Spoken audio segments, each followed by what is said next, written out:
It's a tale of three cities in North America: Memphis, Toronto, and Washington, D.C. Each urban area is in need of Christ's love, but each is as different and unique as the people who inhabit them. Each one has its own fingerprint, its own personality. And because of this uniqueness, the plan to reach these areas for Christ must be tailor-made to fit. This is the tale of missionaries who go into urban areas and put together a God-inspired plan to best reach the people groups in their city.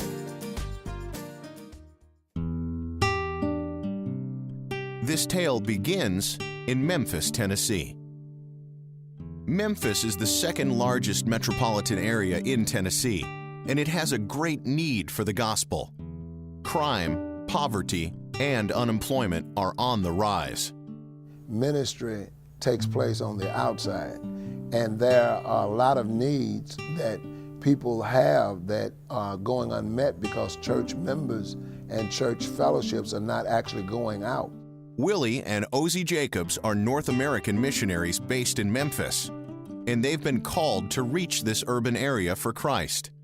Their first task was to assess the situation. You got different type of people in all areas that may not go inside of a normal traditional church, but yet they will come to Bible studies and kind of be a part of their own culture where they are living at. And so that's one of the greatest areas of need that we see is the need to share with people in the context of where they live. Our story continues in Toronto. With 2.5 million residents, Toronto is the largest city in Canada. It is the political, economic, and artistic center of the country. Certainly, if you begin to touch the lostness in Toronto, you not only touch Canada, you touch the world. Gary Smith is a North American missionary working in Toronto and its surrounding areas. He's discovered a staggering truth about Canada. Only 8% of Canadians as a whole, as a country as a whole, are connected somehow to an evangelical church somehow, some way. And I think the United States is like 28%. Now, that's a pretty big difference. The third city in this tale is arguably the most influential city in the world. With so many people living in and around Washington, D.C., this urban area is ripe for the harvest. We see a lot of people in Washington, D.C. who really don't have much of a faith experience or have been hurt by churches, burned by churches. They're just not going anyplace, and we believe that these people need to hear the gospel. Dale and Celia South are North American missionaries living in Washington, D.C., and they've done their research. But we found that over 50% of the people have a pretty negative concept of church. They believe that the church is too political. They believe that the church isn't concerned for the poor. They believe that the church is full of hypocrites, as we've done some on-the-street surveys. And yet we find that about 99+% of the people have a very positive concept of Jesus Christ. There has been a disconnect between Jesus and his church for the people of Washington, D.C. The North American missionaries have evaluated the unique challenges in each urban area and have crafted a God-inspired plan of attack to meet those challenges head-on. Willie and Ozzie Jacobs are planting new ministries and encouraging existing ones all over Memphis. They realize that to reach the lost in Memphis, they have to meet the people where they are.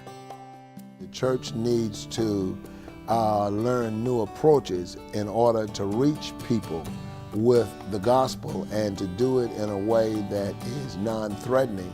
And there is no better example of this than the work at Hope Fellowship Baptist Church.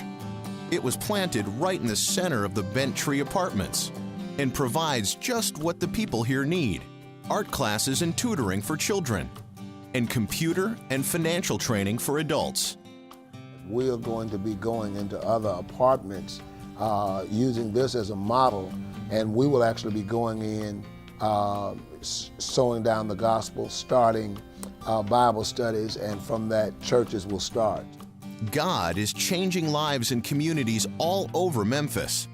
In an area where crime and poverty are rising, International Baptist Church is making a difference.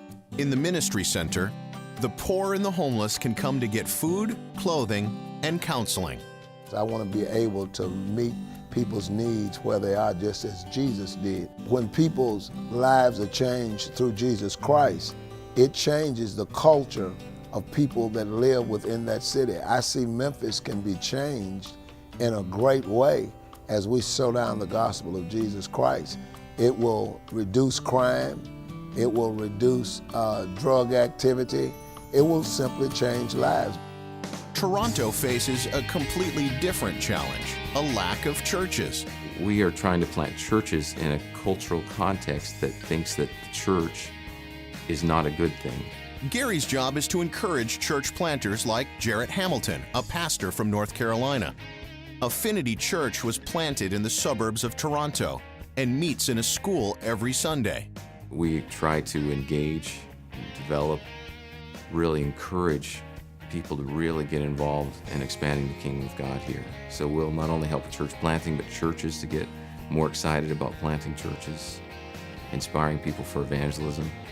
Greg Koobs is another planter that Gary works with. Greg planted a campus of Westside Baptist Church in the community of Jane and Finch, a high-crime neighborhood. You need apostolic-type people with that type of gifts that can go into places where there's nothing and pray the Lord of the harvest to raise up laborers for that harvest field. And if you get someone that has that type of a calling from God in their life to go into places like that, typically the sparks begin to fly and we'll see kingdom advance. It has been said that Toronto is the most culturally diverse city on the planet. But God is providing the necessary people to meet this challenge. By 2016, there will be over 1 million Mandarin-speaking Chinese from mainland China in the Greater Toronto area. We've been praying that the Lord of the harvest would raise up a Mandarin-speaking church planter to reach Toronto. And the Lord of the harvest has given us Sean Sun. Sean Sun is a Chinese pastor who has been called by God to plant churches in Toronto. His goal, 7 in the next year and a half. I'm working with guys that have the potential to spark a church planting movement in Canada. In Washington, D.C., where there is such a disconnect between Christ and his church, Dale and Celia South have a big job ahead of them. Everything I think we're trying to do is based upon relationships. And so with all of the influence peddling of DC, people are very savvy to marketing techniques. They don't want to feel like you're trying to sell them a bill of goods or coming in to see what you can get out of the city. So there's a high level of distrust. But Dale and Celia have a specific mission, one they feel God has called them to carry out. I think he's called us here to love people of all the nations and to be salt and light to them, to show them that Jesus is the reason we love people. For Dale and Celia South, it isn't about building a church. It's about changing people's perception of the church. We're trying to turn things on its ear a little bit here in Washington, D.C. to show that Jesus Christ and his followers come to serve, not to take and not to lord power over people, but to really lead out in service. As part of their new church plant, Dale and Celia have formed small groups with the goal to reconcile people to Jesus Christ. Through these small groups, they have met people like Jeannie, a woman who wants to reach her friends for Christ. But how does the topic get brought up in the first place, I suppose? That's a good question.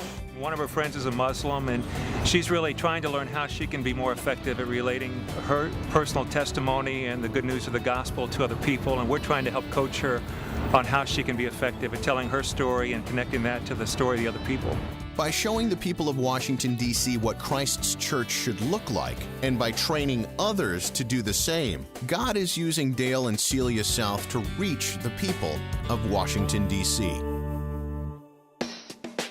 Memphis, Toronto, and Washington, D.C.